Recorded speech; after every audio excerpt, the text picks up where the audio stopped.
एखादा दिवस असा असतो आपल्या आयुष्यात की त्या दिवशी आपल्यालाच आपल्याबद्दल अभिमान वाटायला लागतो। म्हणजे एखाद्या संघटनेच्या महत्त्वाच्या पदावर आपली नियुक्ती होते, आपलं भरभरून कौतुक केलं जातं।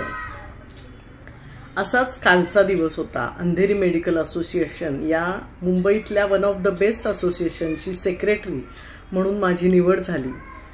सगळ्यांनीच माझं कौतुक केलं, मला सुद्धा स्वतःबद्दल अगदी भारी वाटलं। पण हा आनंद मी पूर्णपणे उपभोगू शकले नाही, कारण प्रत्येक क्षणाला मला उणीव जाणवली ती माझ्या आई डॅडींची।